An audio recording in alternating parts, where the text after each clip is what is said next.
Hey there, welcome to today's live workshop. I'm super excited. We've got Samar Owais who's going to be joining us. She's an email strategist, and she's going to be talking about SaaS email strategy, which I know is just kind of a question mark for many of us, and especially content creators.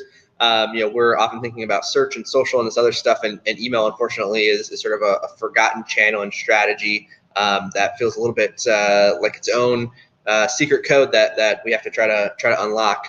So I'm super excited to hear from Samar today, and yeah, we're gonna see what she has to share with us. Real quick before we get started, I just want to mention our group, Top of the Funnel. If you're not already a member, we have a free Slack community. It's for content marketers, SEO folks, in-house agencies, freelance. If you're working in content, you're doing inbound or any of the kind of associated work around marketing, we invite you to join us. It's again a free Slack community. We've got a great group of folks there. We do these sessions as well as training, live Loom videos, and all kinds of different stuff that we share in the group with new strategies and techniques and tips and ideas to help you level up your content marketing. You can check it out. It's at yesoptimist.com/tofu, TOFU. It's called Top of the Funnel. Would love to have you in the group if you're not already a member. So please definitely check it out. And then lastly, I'd love for you to, first of all, hit like on this video and also subscribe to our channel if you're not already. We host workshops and live sessions and Q&As with super smart, interesting people in the world of marketing and startups and beyond. So I'd love to have you on future sessions. Please do subscribe, and we'll see you there. Okay, so without further ado, I'm going to bring in Samar Owais, who's going to be joining us today. And here we go. Hey, Samar, how are you doing? Hey, I'm good. How are you?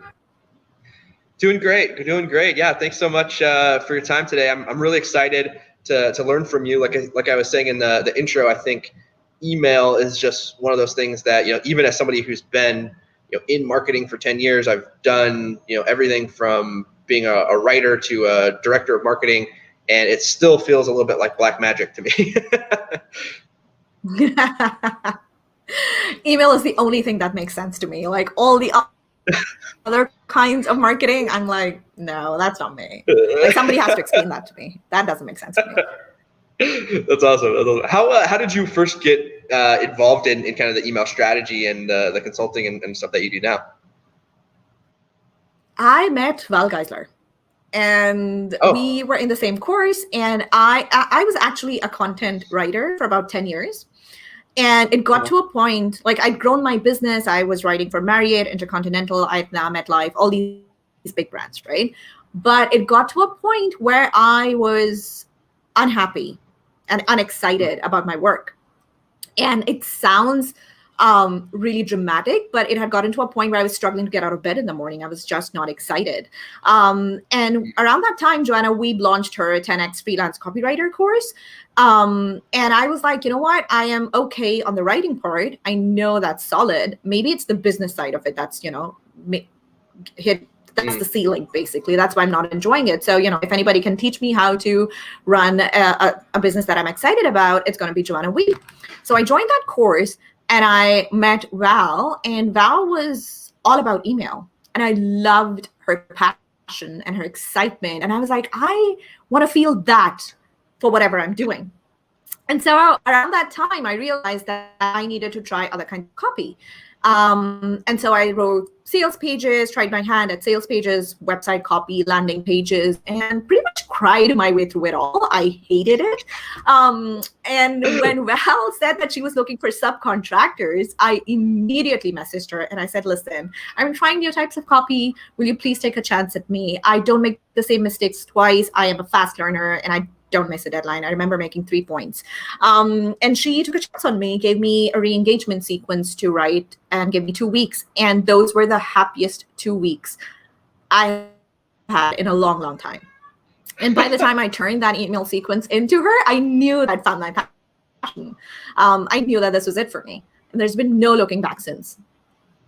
Wow, that's amazing. We'd have a whole nother session on the find your passion as a freelancer discussion there. That's amazing. That's a great story. Yeah, just try different things. Really cool, really cool. Well, I know today we're going to be talking specifically about email strategy and specifically about SaaS email strategy. Do you want to just give us a quick intro into the work that you generally do with SaaS businesses when it comes to email strategy? Yeah, sure. Let me just share my screen so that we'll get to that. And anybody has any questions about the kind of work that I do, I'm more than happy to answer, because I might forget to mention the specific kinds of SaaS email sequences I've worked on. But if you have questions, please feel free to. Hang on, let me just share my screen. Let me know if you guys can see this. Yep. Yeah. Looks like we're live now. Yep. So just for a quick note for the audience, Summer's going to be going through the workshop here. I'll be just kind of being the intermediary here. So if you have questions as we're going through things, feel free to throw them in the chat. I may stop her for a moment and try to address that, or we'll also leave some time at the end. So if you have questions, again, that we want to get to at the end, we'll try to pick those up once she's had a chance to share her workshop. Yeah. All right, so this is something that I've never shared with before, right? My strategy chops are something that I guard, but I am going to share the way I think about emails and how I strategize emails in this quick workshop. And but before I do, I just want to share a little bit about me. I am Samar, and the fun fact, my name is pronounced as summer, like the season. And if you ever feel confused about my name, just think about the season summer, right? I am an email conversion strategist and copywriter who's a little obsessed with creating emails that do what they're supposed to, which is convert subscribers into buyers, make more money from promotions, and turn existing customers and users into loyal, raving fans. I have worked with agencies like Longplay. I've worked for, written emails for copy hackers, Fix My Churn. This is Val Geisler's agency, by the way. And B2B SaaS companies like Workmajit, right? And in my SaaS work, I've written onboarding and retention focused emails for them, customer lifecycle emails for e-commerce. And when I am burned out and tired, my side project is writing student onboarding, nurturing, or retention emails for course creators. I don't know why. I'm a serial course taker, and it breaks my heart when I see students not making the most of a great course. And so kind of became my third thing that I don't advertise. You won't find any mention of it on my website or anywhere, but it's just something that's for some reason or the other, and I keep writing those emails, and I love it. So what are SaaS emails anyway? In a nutshell, any email sent by a SaaS business, right? And that's like the simplistic definition. Any email a SaaS business sends you is a SaaS email. But what really SaaS email, what it really means is that it's any email that pushes the user or subscribers to engage with the SaaS business, right? So it could be an email that encourages them to read their blog or their content, take their survey, use their product, whatever, right? So in a nutshell, a SaaS email is any email that pushes the reader to take an action or engage with that SaaS business somehow.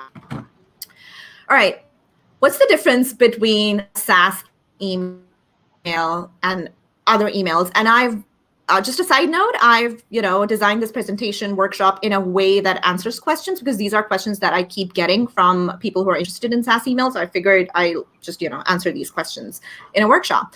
So the biggest difference between SaaS emails is that they sound a certain way, right? So you know how e-commerce emails are extremely salesy at times and even pushy. SaaS emails are not that. They sound different. Tone and voice is different. They're not as long as emails by our favorite entrepreneurs or course creators. They are short. They have some very specific things in that email, which is the headline, the copy, and the call to action, right? And the one thing that really makes SaaS emails stand out is conversions. They are super, super important, right?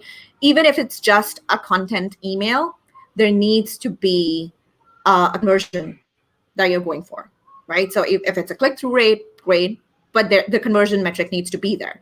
And it's just a way of doing emails well. I mean, I know there are SaaS businesses out there that don't really pay that much attention to the conversions when it comes to content emails. But if you start thinking about them from now, you will eventually get to a place where you'll be pushing your clients, asking, okay, I'm writing this email. What is the purpose of it, right? Why are we writing these emails? What is the conversion that we're going for? And that just kind of places you as a strategic partner rather than a writer for hire.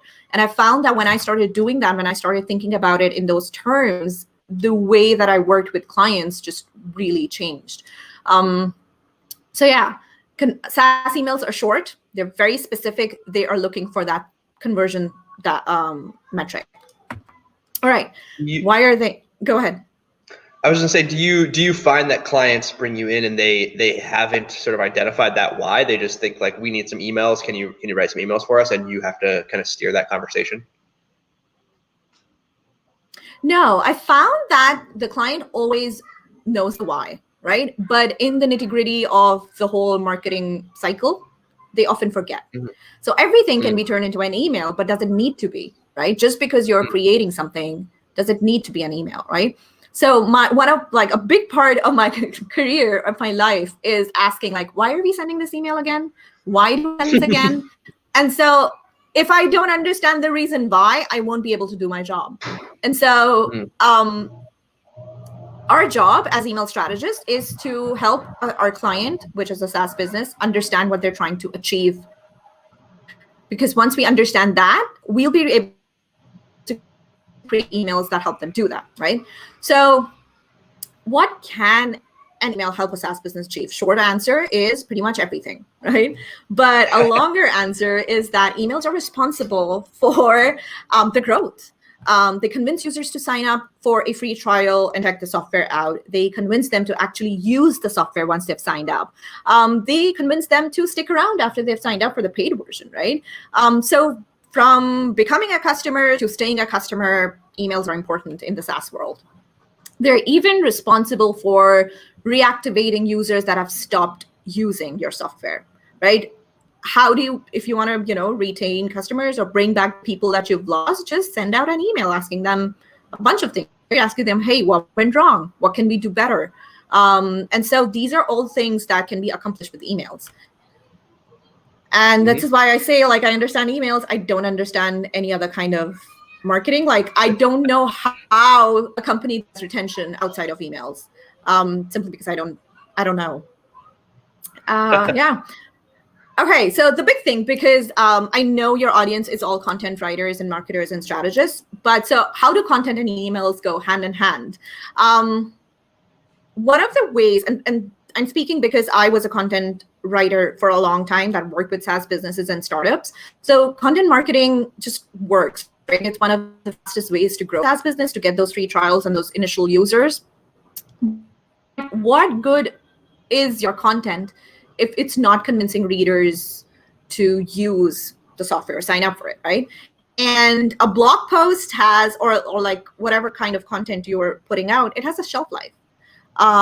You do all kinds of promotions, but the biggest way to get eyes on your content is through email, right? If you're building an email list, if you have a list of subscribers and users, send them an email saying, hey, we just published this.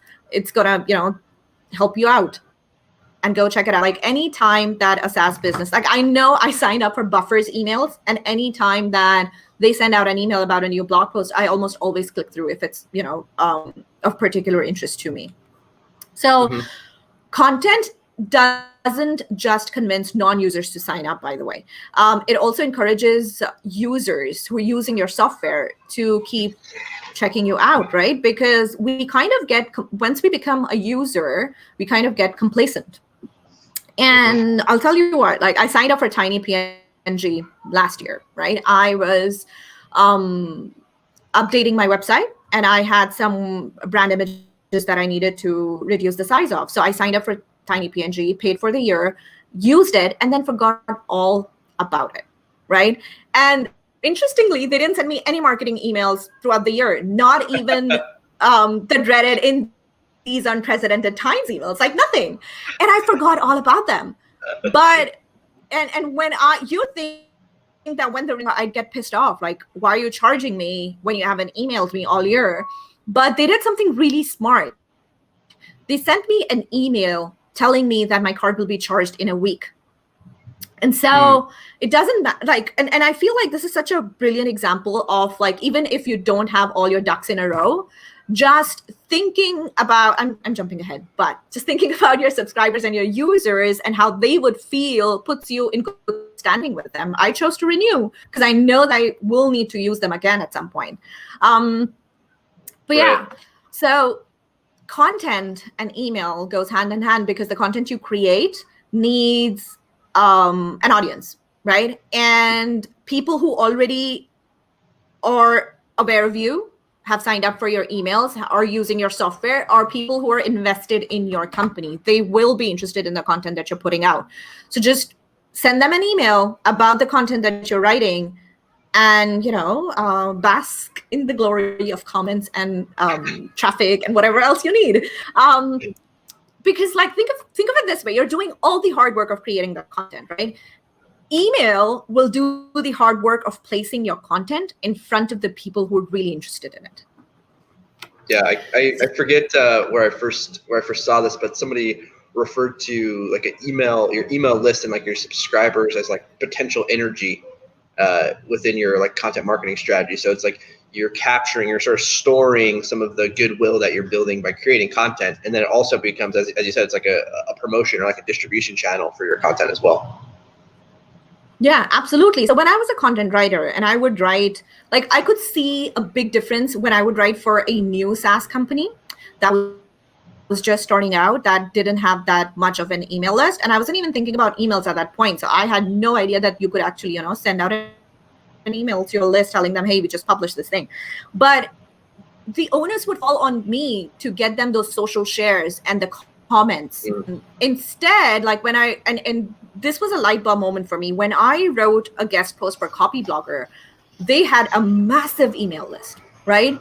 And all I did was submit the draft and they published it. They sent out an email to their list. I never had to do any work to get the social shares or the comments that came in.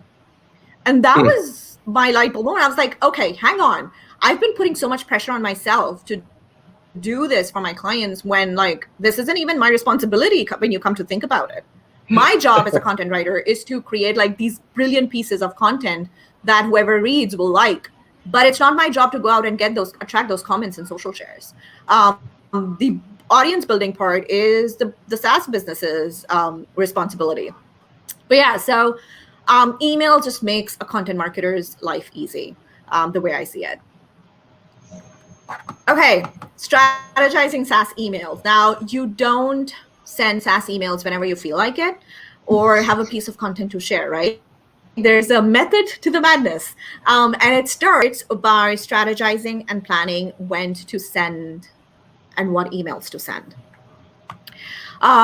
Which brings me to the question, why do you even need a SaaS email strategy? And you need them for 3 reasons. You want to identify what emails to send, who to send them to. You're sending a product-aware content or email to an audience that's, unaware, then your content and your email is going to fall flat.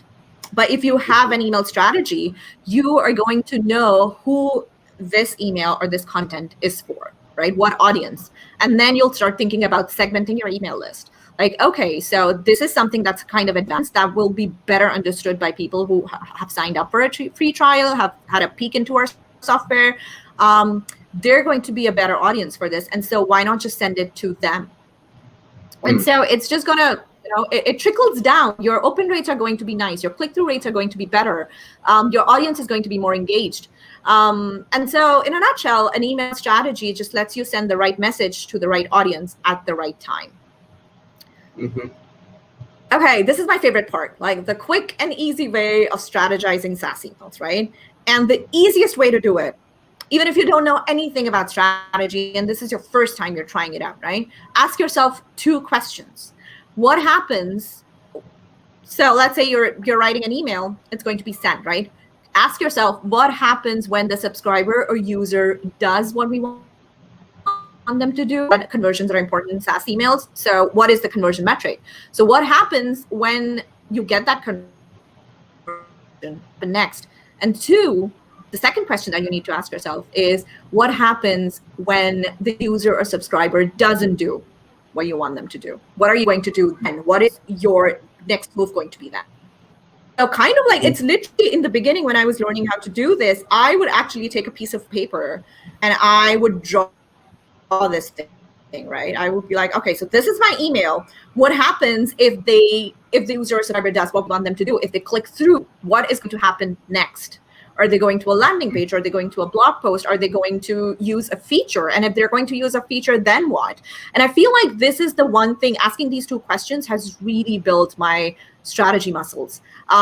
Because then all of a sudden, I'm not just thinking about the email, I'm thinking about the entire ecosystem, right? And I'm curious about it and I want to know. And it also allows me to ask my clients the right questions. So when you have the answer to both these questions, that's when you make a plan for both eventualities. Your email sequence for a SaaS business. What happens when somebody, like, it's a free to paid onboarding sequence, right? What happens when they convert, they sign up for the paid version? What emails are they going to get next? Mm-hmm. That's one question you need to ask. And that's, you're already starting to think, okay, what other kind of emails do we need to send them now that they're a paying customer? Then you're asking, like, okay, what happens to the subscribers who did not convert, right? What are we going to just ignore them? Or are we going to try and get them to bring them back? And so a lot of times SaaS businesses will choose to extend their free trial, right? Ask them, hey, we'd love to extend your free trial if you need more time, in order to try out our software. And so again, you see how one sequence turned into 3. Mm-hmm. Simply because you're mapping out the subscriber or user's email journey. It's a journey.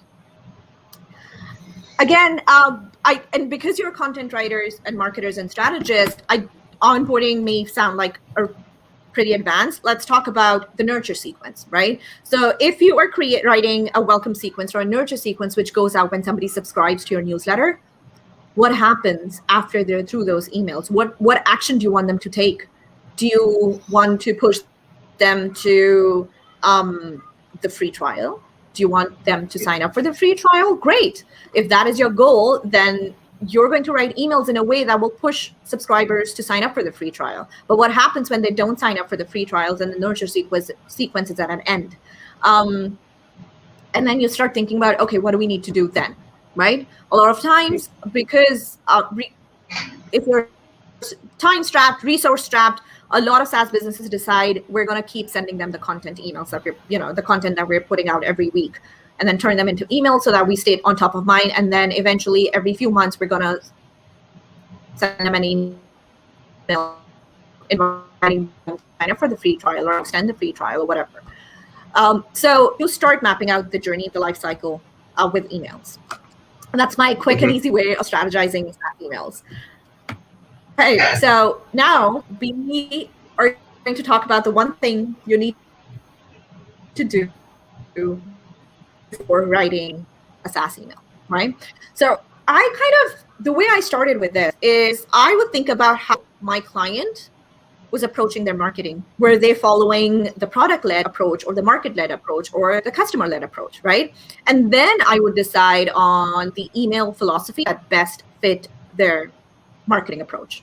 But over the years, I've kind of realized that it was a lot of work and I didn't need to do all that, because it matters less what marketing approach a SaaS business is using and what matters are the people servicing, right? And so my email philosophy has kind of turned into putting the customer first, right? When you write your email, before writing it, ask yourself what's in for the person who's going to receive this. I'm going to tell them about. And if you're telling them about a feature, then you start and you ask yourself these questions, then you start thinking, okay, I need to approach it from an angle that tells them that why this feature is important to them, how it's going to make their life easy, or how it's going to solve their problem, right? So before writing an email, choose an angle or a philosophy that will guide whatever you're going to write about.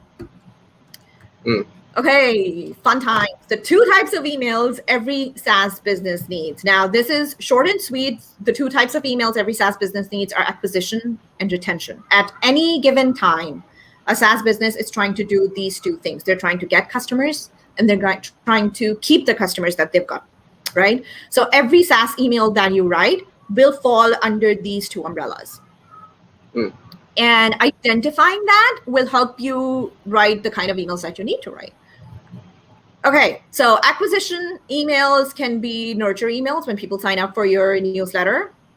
Free to paid onboarding, which is when you get them to sign up for a free trial. They have like 7 to 14 days to try your software, and then at the end you want them to become a paying customer, right? And the other could be like a normal engagement emails that we send out every week if we have a robust content marketing program in place. Retention emails are, times when we're trying to retain our customers, and most of the time retention is focused on people who have kind of expired free trials, who've stopped using our software, or who have canceled. So we're trying to retain people at both ends, right? People who have become our customers and even those who haven't become our customers yet. So anything that falls into getting people back on track with us is considered a retention email.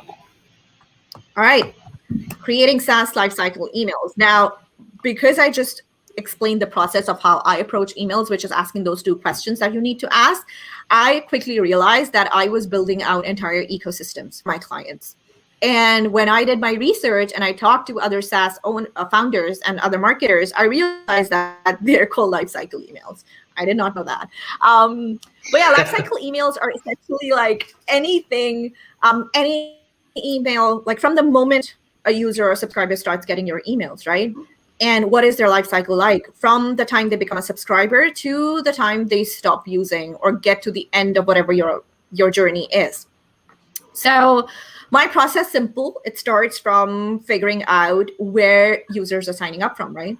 Well, usually it's the homepage or a landing page where people are coming in, signing up for, let's say, the newsletter or the free trial. And then I follow that process of asking myself 2 questions. What if they're signing up? What do we want to send them? If it's a nurture sequence or a welcome sequence, what is the purpose of that welcome sequence? And if the purpose of the welcome sequence is to push them towards a free trial, great. But what happens when they don't convert into a free trial? What are we going to send them next? Once we have that sorted out, I move on to the free to paid onboarding sequence, right? Okay, now we're on to the free to paid onboarding sequence. What is going to happen? Yeah, go ahead. Sorry, I didn't mean to interrupt you, Samar, but I'm super curious about this. So I think that's something that I personally have struggled with in the past when I've tried to think about emails, which is that like, basically when do you like sort of give up on moving someone to that next stage, or like what do you do with them if they don't move from that top of the funnel, like the nurture, into an actual trial, and now they're sort of stuck at that stage? How do you think about that? Yeah, so that's where you want to think about your options, right? So you're asking me about nurture sequence specifically. So I'm going to say, let's say your nurture sequence is over. They haven't signed up for the free trial. So now you have a bunch of options. They're still your email subscriber. That means all you have to do is stay on top of mind. And for a lot of SaaS businesses, that answer is going to be, okay, sure, we're going to keep sending them the great content that we're producing. And at some point when they need us, they will, decide, okay, hey, I signed up for Buffer after a few months of being an email subscriber for them. Because I was like, I don't want to get into, social media. I'm not that active. I don't need Buffer. But I did want to learn about social media because I was doing these content pieces for my clients, and the pressure was on to me to boost the social shares. So I wanted to learn about it. And then when I did get serious about my own social media, I buffer because they were sending me these amazing content through their emails. They were my first choice. Mm-hmm. And so kind of just keep pushing, sharing the great content that you're putting out through emails. That's one of the ways of doing it. Another way is that you can have literally just email them and ask them, hey, what stopped you from signing up for the free trial? It's as simple. A lot of times it's as simple as asking that. And the responses you'll get will tell you what your next step needs to be. If they say, hey, we didn't see the importance in signing up, or we didn't see how it applied to our situation, then that means you need to go back and revisit the nurture sequence and see where the disconnect is. Because it turns out that your nurture sequence is doing a bad job of explaining what your software does. So it's kind of like problem solving at every stage of, the users or, the customer's life cycle. For sure. And that's how you move from one sequence to the next. Okay, we've written this one sequence, we're moving on to the next. What happens if they do convert? What happens if they don't convert? And you guys need to familiarize yourself with flowcharts. I was not a natural at this. It took me weeks of trying to figure out, because some people do vertical, most flowcharts are kind of horizontal, right? They go from left to right. And my brain doesn't work that way. My brain is top to bottom. And so it wasn't until I started mapping out, hand drew them by hand, that it made sense to me. So please get familiar with flowcharts. Do not go to Funnelytics. I am not a fan. It never made sense to me. Lifecycle, though, is a software that really spoke to me. Their free version gives you, I think, 3 or 4 flowcharts or whatever kind of file you want to create. And it just changed my life. Every single client I have presented an entire email ecosystem to in Whimsical has been blown away. They'll be like, oh my God, it's actually pretty. My flowcharts are actually pretty. And I don't use colors. I don't color code them. It's literally gray and white. That's it. What's this tool again? Yeah. What is that? What is the tool called again? Whimsical? Whimsical, yeah. Do you happen to know what the website is? Whimsical.com. Whimsical.com. Okay. I'm gonna just put that in our thing here. Whimsical.com. There you go. If you guys are interested in mapping out your email strategy. So yeah, that's super interesting. I think that's where a lot of people get stuck, right? Is that they get focused on sort of the tactical execution of a single email, but they haven't first taken the time to kind of map out that whole ecosystem, which it sounds like is really the very first stage is kind of thinking through everything before you even start writing. Yeah. So what I realized was that I need to understand something before I can sell it to a client. So this flowchart that I'm talking about really just started with me trying to understand where each email fell under the customer's email journey. And once I understood that, once I had it out in front of me, it was like a switch turning on for me. And emails, I was good at copywriting emails, but that strategy part just started making so much sense to me after that. All right. What does an email lifecycle even mean? I feel like this slide is redundant at this point. I've kind of explained it, but if you have any questions, Tyler, for me, please ask. Yeah,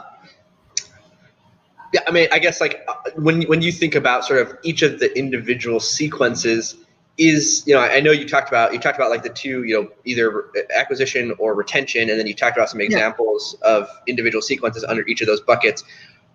For a SaaS business, are those always the same, or are there different sequences? This SaaS business has 20 different sequences and this one has 10, or how do you think about that?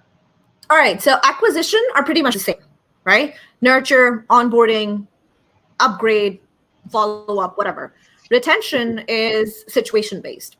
So there are a few email sequences that if I know nothing about a SaaS business, I know that there needs to be a retention sequence focused on inactive users, on people who have canceled their subscription, and people whose credit cards have expired and the payments didn't get through.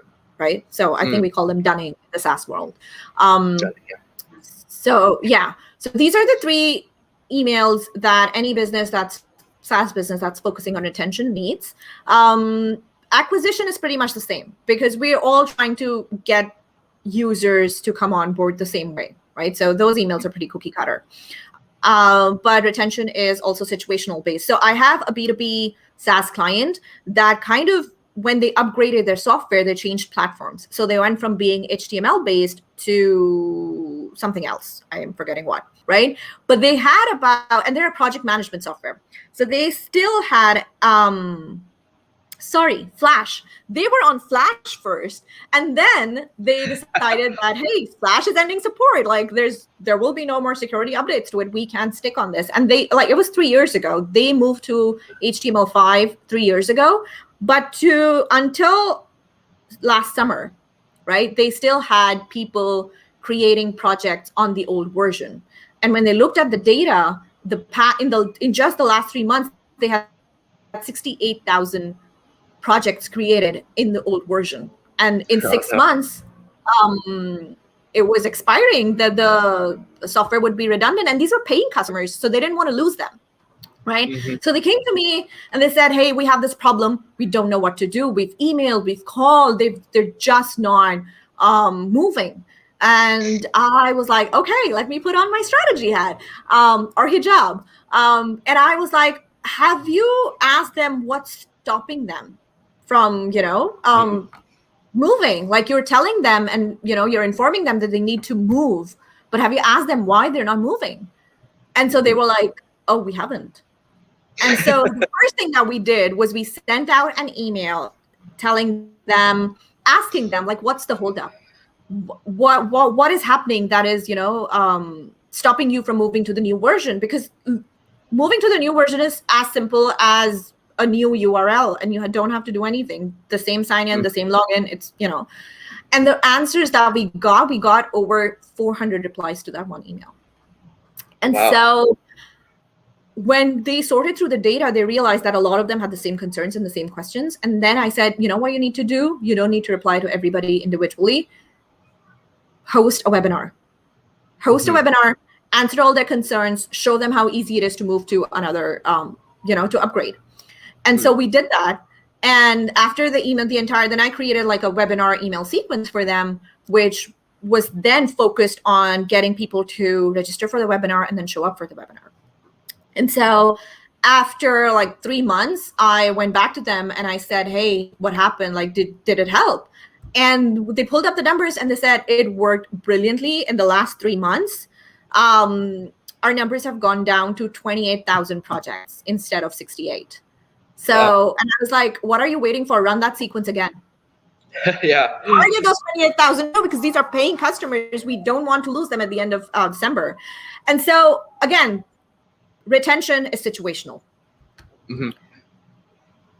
All right. So an email lifecycle, just to, recap the whole thing, an email lifecycle is the email journey of your user or your subscriber or your customer, right? So from the moment they sign up until the moment they reach the end of that life cycle, whatever it could be. It could be them becoming long-term customers and then becoming fans and, true loyal users who are your biggest word of mouth marketing assets, or just, like dropping out, stopping using, whatever.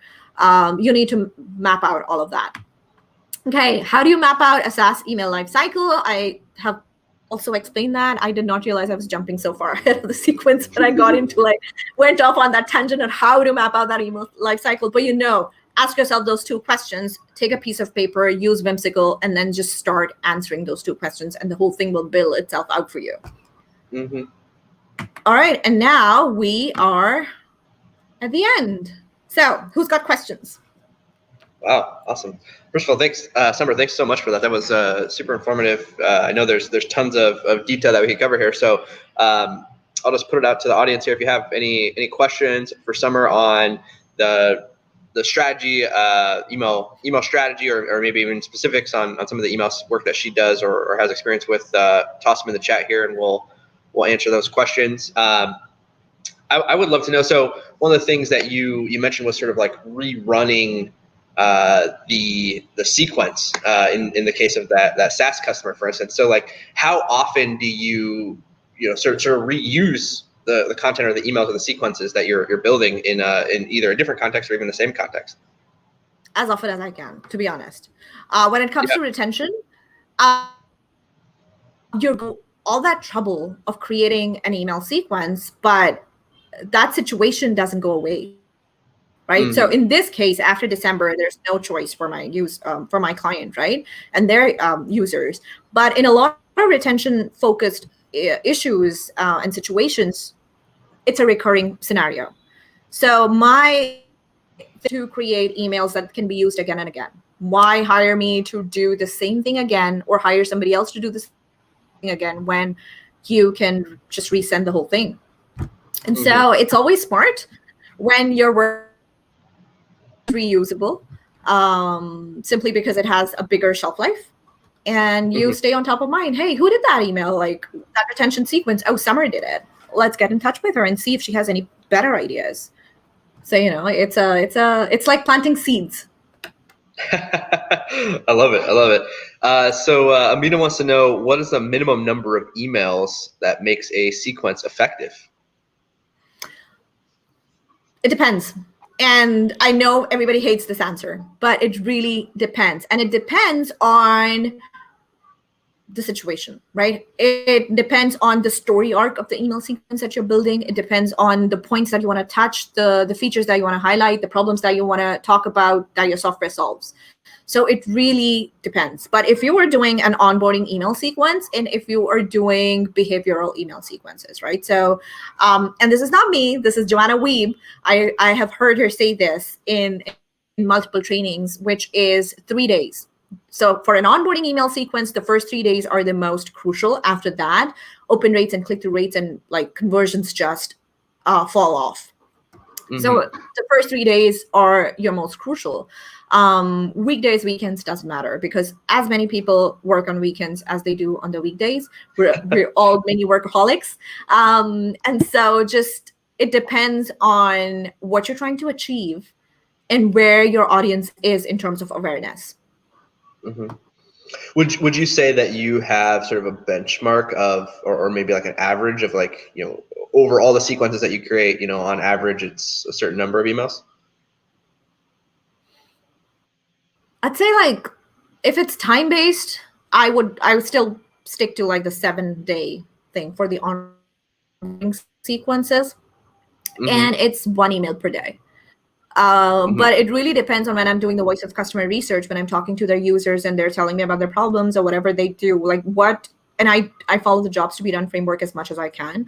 And so when they're telling me what problem they're, or what job they're hiring the software to do for them, is when I realize, okay, so these are all the points that are important to them. These are all the things that they're not realizing that the software can also do for them, right? And so it's really just mapping out the whole thing and realizing what needs to be said, and then I pick and choose the most important ones. And then you mentioned 1 email a day specifically. Is that, I mean, I would assume that's like the maximum. Is that true? No, it really depends. I feel like a broken record for saying it, but it depends. Like, let's say, and I'm going to take an example of hey.com, right? When I signed up for Hey, they sent me 5 or 7, I don't exactly remember, onboarding emails as soon as I signed up. As soon as I hit pay, those emails came into my inbox. And I was like, I'm not ready. I felt overwhelmed. And I wasn't ready for it, right?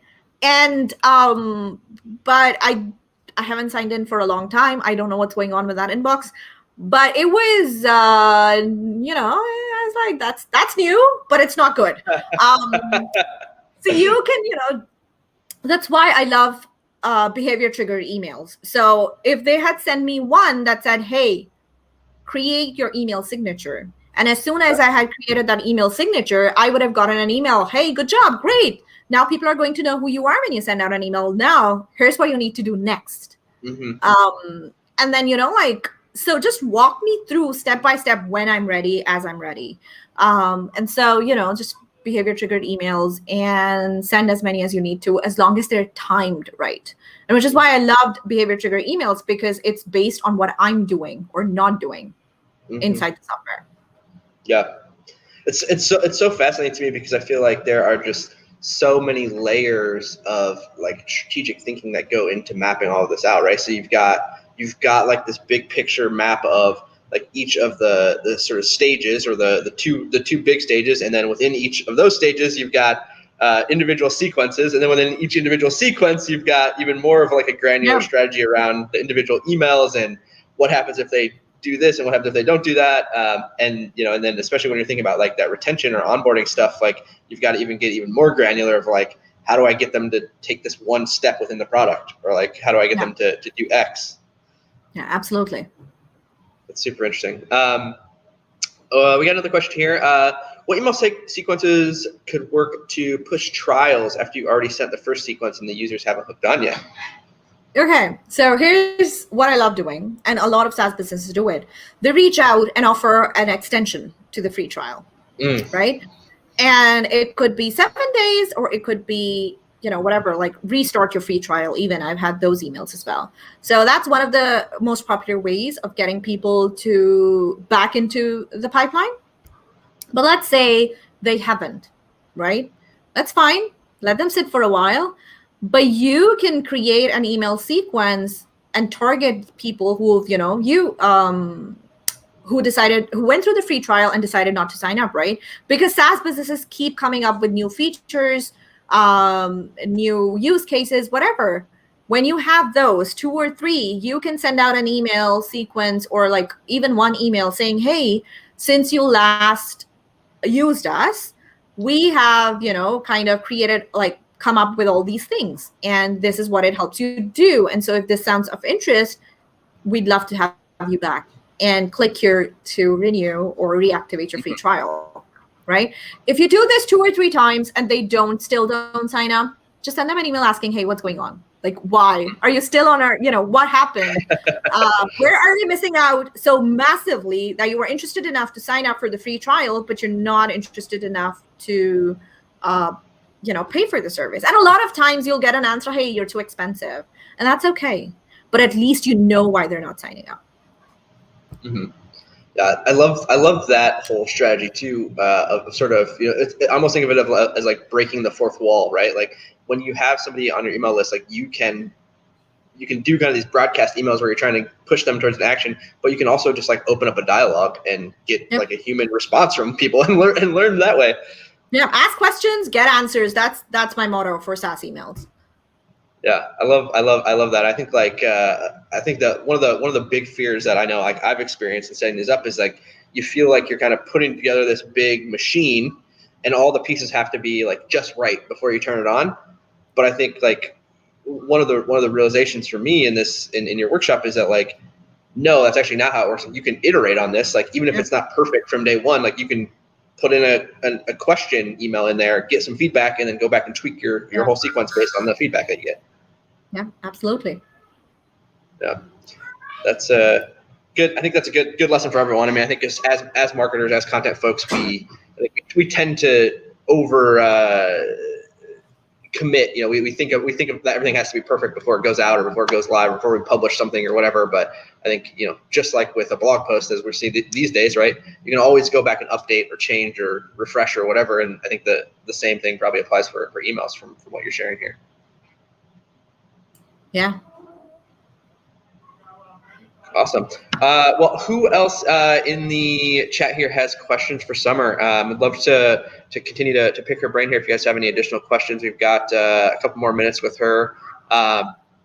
See, I'm trying to think of any questions that I had based on your workshop there. Maybe just one question that I was thinking about before was, as you're thinking about a sequence, do you always sort of set the goal? Is there like one goal per sequence, and so like each email is like a different attempt at the same goal, or does each individual email also have its own goal? Yeah. So yes, again, remember how you said everything has layers? Yes, every sequence has that one big goal. right? A free to paid onboarding sequence has that one major goal of converting them into paying customers, right? But every email inside that onboarding email sequence has a goal of its own. And, we kind of break it down, like what needs to happen for the free trialer to get to a point where they want to upgrade.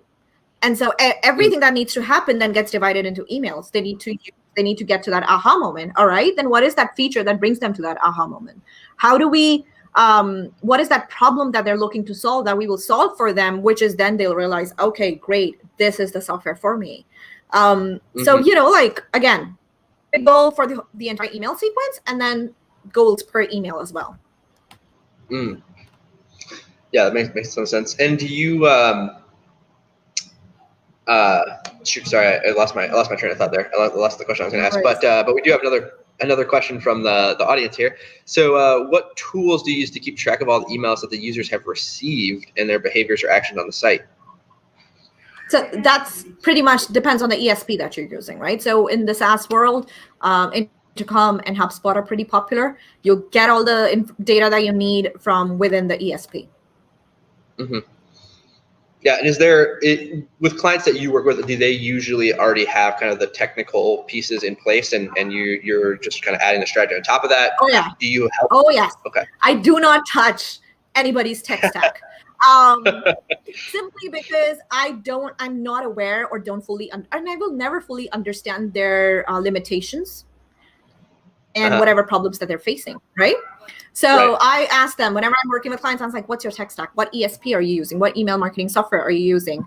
How are you tracking the conversions that you have? Where are you, like, what softwares or tools are you using to pick up whatever data you're picking up from the place that people are signing up from? And they tell me. And then depending on what ESP you're using, I design my email strategy around it. Because imagine me saying, hey, we will get, like, this will work really well if you do this. And I present the whole thing to my client, and then like, oh, but our ESP can't do it. And all of a sudden, my amazing is rubbish. It's useless. My client can't use it. So I always ask before I create a strategy, like, what is your ESP, so that as I get ideas of what I want to do, I can either do my own research and find out if their ESP can do it, or I can just email my client or get them on a call and it's like, hey, these are all my ideas. This is what I want to do. Now you tell me if this is possible. That's great. Yeah, I think that's super important. I think that's that's definitely an extra layer of complexity, and I think especially for SaaS companies, like, you've got sort of these like deep integrations where you've got to be able to track user behavior and specific things, like did they put in their email signature or whatever, and be able to feed that back into the system. So it sounds like and Timothy had a follow-up question here. You build it in the system. He says he has a B2C site, and then the number of customers paid and free can be high, and the CRM and marketing tools are expensive. I think, like, and as Samar, you may have more insight into this, but I know, like, for instance, we have used something like as simple as Drip, which is probably not as robust as some of the bigger, like, sort of all-inclusive suites, but it does have some basic things, like I can put code on a particular page, and so I can use that as like a trigger. So if somebody has done this, then like apply a tag and then send them the sequence or like whatever. So I think there are some like kind of lower cost and maybe simpler options out there for tech side. Yeah. So Timothy, you need to look into whether your ESP is charging you for users that are not active, right? So some ESPs now do not charge you for emails for subscribers that are suppressed, right, that are not engaging with you. And they will start charging if they engage with you. But again, this is a bit of a technical thing, a question that I don't have an answer to because I never get into this. It's not my concern whether, like, how the SaaS business is managing their subscribers, right? I come in when they have customers, and then I create emails that will convert them into users. It's an interesting question. I've just never thought about it. Maybe I should, like, next time I have with a client, ask them about this. I mean, I think that's like that would be like a good. I mean, I have to imagine there's a lot of people who are looking for that sort of, what's sort of the lowest or the most basic like tech stack I need to be able to pull off something, at this level, basically. That's not a question I can answer. Fair enough. Yeah. Timothy, let us know if you have any other questions on that. We'll try to give you as best advice as we possibly can. So this person wants to talk a little bit about specific content. So the nurture leads from the top of the funnel to conversion. What are the best types of content for contacts in each funnel stage? Ooh, that's interesting. So that's a content question. Yeah. So I'm gonna pull in from my content experience, but I really wish I was this smart when I was like doing content. I'm pretty sure I would have had like more fun instead of like not wanting to get out of bed. But here's the thing. Your content's main job is to either get readers onto your email list, which is your newsletter, or your free trials, right? And so if you want, like, let's say you want to focus on free trials, and then you maybe want to write about, let's say, I'm going to use Buffer because they're the ones I studied the most when I was getting into SaaS business, SaaS emails. So what Buffer sometimes does is that if they are talking about a social media strategy or a tactic, they highlight it, right? They'll write about it and they'll say how amazing it is and how what you can achieve if you leverage it. And then at the end or somewhere in that article or blog post, they'll say, this is so easy to do with Buffer, right? And then they'll have like this very handily placed sign-up box or a free trial or whatever they do now. I haven't been through their blog in a while now. But so, this is how you can use your content and turn them into subscribers or free trials. And content upgrades are a great way to turn readers into subscribers. And then, once you have somebody as a subscribers, it's a lot easier to push them towards your free trial. For sure. Yeah.